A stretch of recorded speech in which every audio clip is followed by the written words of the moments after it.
What's up, Taiwan? I'm Tiffany Wong with news from here in Taiwan and around the world. Officials in the U.S. are investigating the cause of a deadly collision between a commercial jet and an Army helicopter near Washington, D.C. The two aircraft crashed into the Potomac River, and all 67 passengers and crew are presumed dead, as rescue efforts now turn to recovery.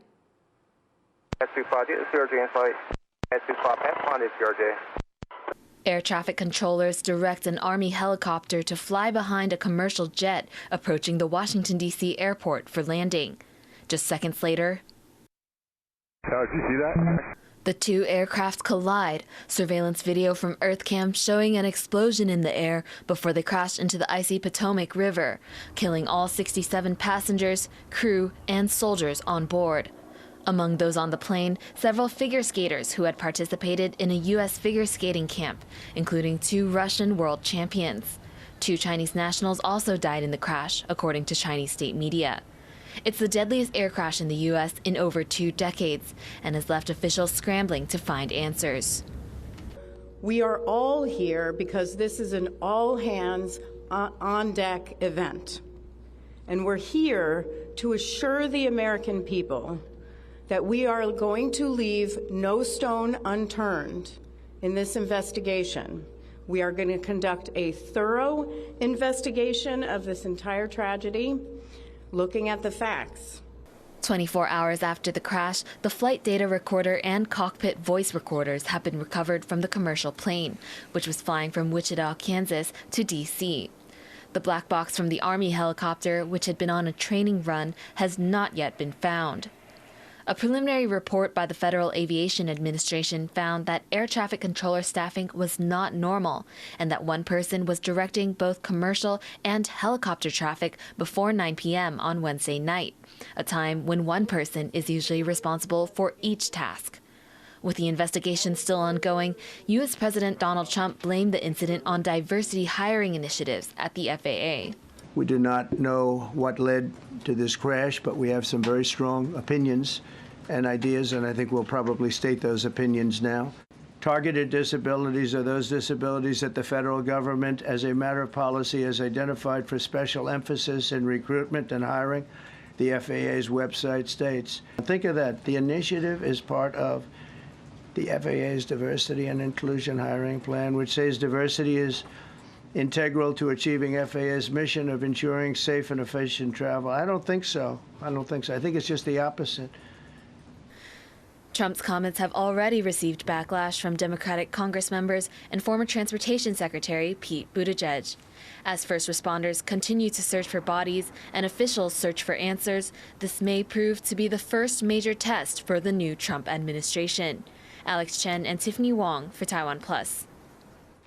U.S. President Donald Trump's picks for National Intelligence Director and head of the FBI defended their positions and the president before members of the Senate. The American people elected Donald Trump as their president not once but twice, and yet the FBI and intelligence agencies were politicized by his opponents to undermine his presidency and falsely portray him as a puppet of Putin. Former Congress member Tulsi Gabbard once clashed with the U.S. intelligence community over her defense of whistleblower Edward Snowden, who exposed a sweeping surveillance program and now lives in exile in Russia. At her confirmation hearing, she said she would not pardon Snowden. Trump's pick for FBI Director Kash Patel previously held senior roles in national security, defense, and intelligence during Trump's first term as president.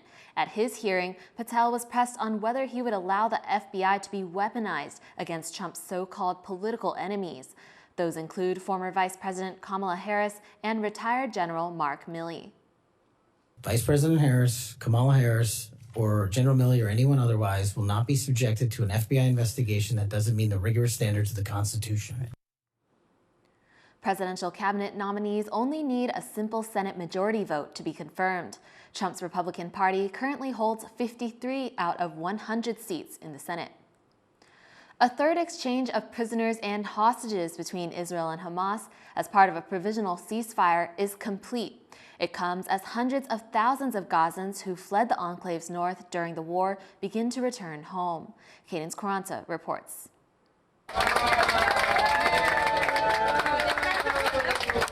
5 hostages released by Hamas arrive at a hospital in Israel to a warm welcome. These Thai nationals had come to Israel as farm workers, but were abducted during Hamas's attacks on October 7, 2023, now free after almost 500 days in captivity. Their families emotional with relief.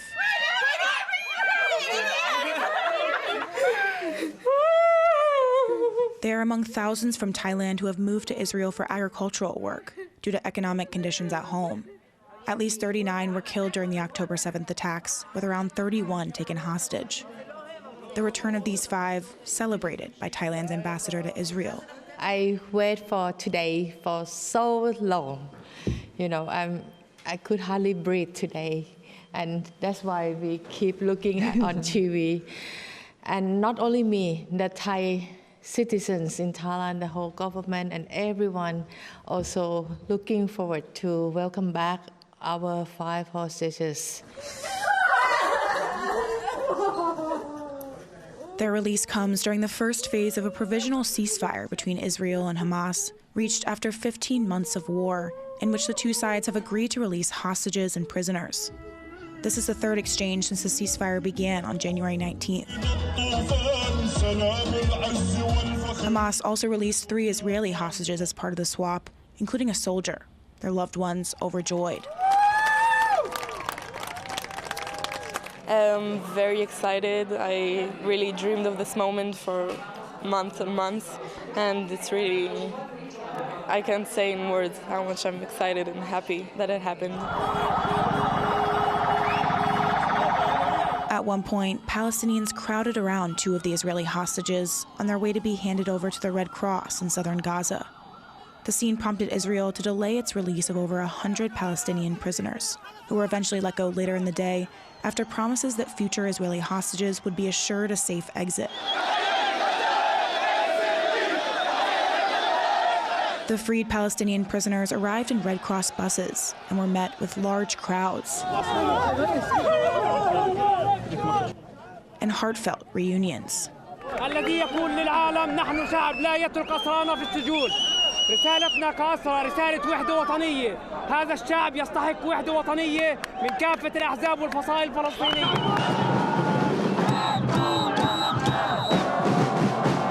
The next exchange now just days away, as many more hostages and prisoners remain in captivity, with loved ones anxiously awaiting their return. Dolphine Chen and Cadence Quaranta for TaiwanPlus. Syria's interim president Ahmed al-Sharaa has promised to hold a national dialogue conference in his first speech to the nation since taking power. وسنعلن في الأيام القادمة عن اللجنة التحضيرية لمؤتمر الحوار الوطني، والذي سيكون منصة مباشرة للمداولات والمشاورات واستماع مختلف وجهات النظر حول برنامجنا السياسي القادم. Al-Sharaa was appointed as president of a transitional government earlier this week, following the fall of former leader Bashar al-Assad late last year. He was previously the head of the armed group which led the offensive that toppled Assad, ending 13 years of civil war in Syria. In his speech, al-Sharaa pledged to use the outcome of the dialogue conference to draft the country's future constitution. Water chestnuts are a staple crop in southern Taiwan, but the recent lifting of building restrictions in one area is threatening the livelihoods of farmers there. Wesley Lewis has more. This water chestnut farm in Kaohsiung in southern Taiwan was given to Jian Mingshi by his father. Every autumn and winter, he and his family work tirelessly to harvest their crops. In the off-season, Jian works as a car mechanic, which earns him more money than his water chestnuts. But he says the farm has a special place in his heart. But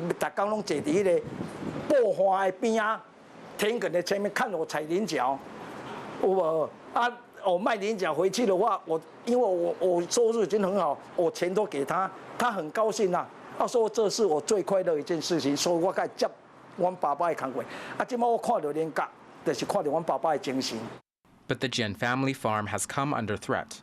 Kaohsiung's Daliao district once boasted over 50 hectares of water chestnut fields. But 2 decades ago, many of these were filled in during the construction of a major highway, and now only around 6 hectares remain. Jian Mingshi's son says development proposals continue to jeopardize the family's livelihood.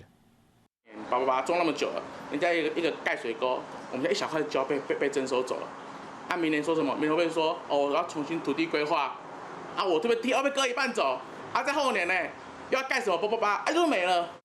Development in Daliao District was once limited due to the area's proximity to a nearby airport, but local authorities have recently lifted the building restrictions, prompting concern from the local community, who are keen to protect the neighborhood's centuries-old family homes and its unique agricultural history. 但因为现在机场限建也解除了，所以其实就心里满面有一点忧心啦，就觉得说，那我们现在可以记录下一些什么人文啊，或者是说产业，那甚至是古厝这些都还没有被拆迁之前，我们赶快来做记录跟做社区劳动。Faced with the threat of encroaching development, the Jian family continues to stay put, tending to their water chestnuts on a precious piece of land passed down through generations. Andy Xue and Wesley Lewis for TaiwanPlus. The sport of orienteering is gaining ground in Taiwan as young people with a sense of adventure put down their phones and go explore the real world. And as John Van Trieste reports, the country is already producing champions. An athlete shows off a sport that's got a devoted and growing following. Using just a map and a compass, competitors must find their way over obstacles, racing to scan in at designated checkpoints before their rivals. And there's no GPS to help.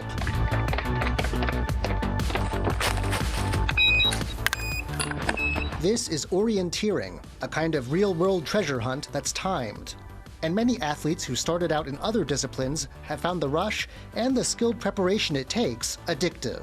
自己画了一些模拟赛图，透过卫星地图，把能看到的赛区的环境都看过了，所以等于说我跑到赛区里面之后，可能有2/3的画面是我清楚的。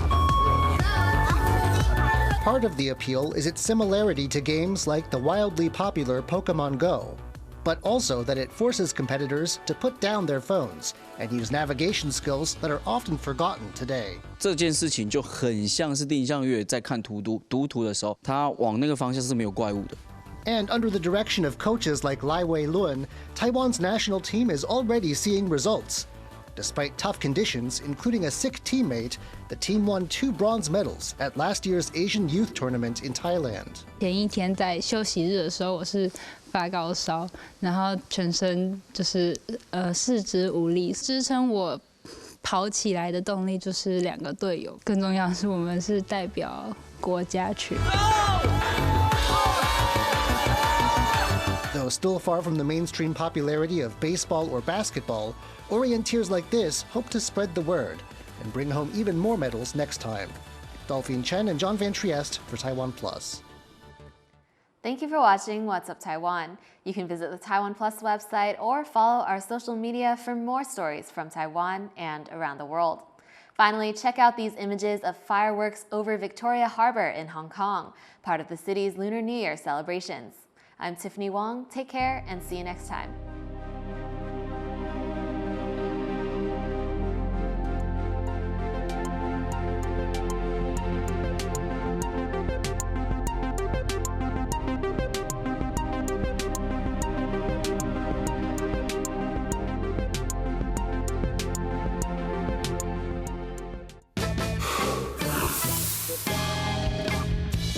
Oh, and you two, come. I'm ready. Let's do it.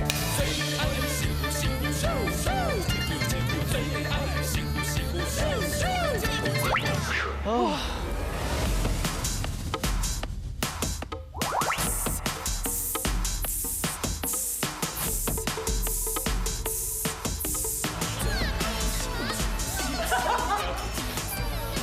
May the year of the snake inspire new beginning. Bringing you transformation, peace, prosperity, health, wealth, and all things wonderful. Wishing you a healthy and prosperous year of the snake. Happy Lunar New Year. Bringing in the new year with Rattle and Charm. TaiwanPlus.